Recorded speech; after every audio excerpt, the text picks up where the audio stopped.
প্রিয় শিক্ষার্থীরা, আমরা এখন 6 নম্বর অঙ্কটি করব। দেওয়া আছে এর মান, বির মান এবং সির মান তিনটা দেওয়া আছে। আমাদেরকে পি অফ সি নির্ণয় করতে হবে, যেখানে 2n কে সমর্থন করে কিনা। এখন পি অফ সি যদি আমার নির্ণয় করতে হয়, তাহলে প্রথম কাজ হলো পি অফ সি বের করতে হবে। আর সির মান হচ্ছে কি, সির মানটা চলো বের করি। সি সমান এ ইউনিয়ন বি, এর মান হচ্ছে এ কমা বি ইউনিয়ন বির মান হচ্ছে এ বি সি।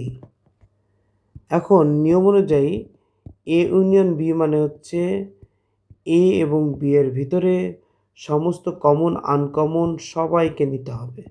যেমন এ সবার ভিতরে আছে, একটা নিলাম। বি সবার ভিতরে আছে, একটা নিলাম। সি শুধু একা আছে, তারপরও নিলাম। এখন আমাদের পি অফ সি নির্ণয় করতে হবে। তো পি অফ সি মানে হচ্ছে সি সেটের শক্তি সেট বের করতে হবে। এবং শক্তি সেট বের করতে হলে প্রথমে এবিসি, প্রথমে তিনটাকে নাও। তারপর প্রথমে তিনটা নেওয়ার পর এবার দুইটা করে, এর সাথে বি,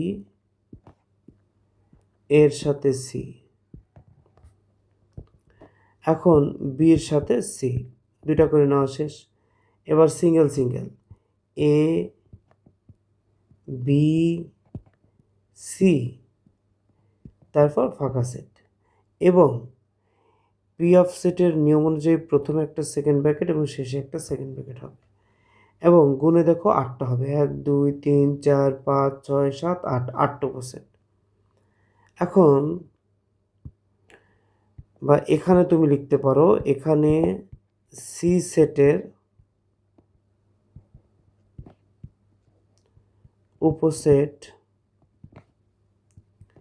4টি। এই যে সি সেটের উপসেট 4টি না, সরি 3টি। এই যে এ বি সি, এই 3টা।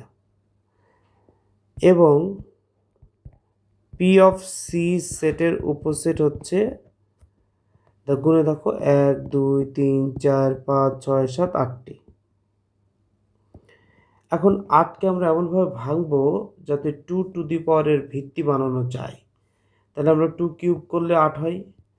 এখন 2 কিউবের জায়গায় আমরা n বসাবো, কারণ দেখো সি সেটের উপসেট, এটা একটা নাম দেবো উপসেটের, এর নাম দাও n সমান 3।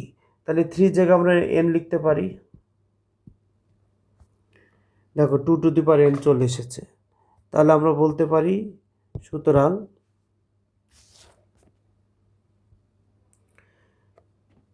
পি অফ সি সেটের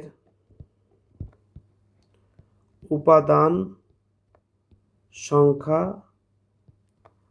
8, যা 2n কে সমর্থন করে।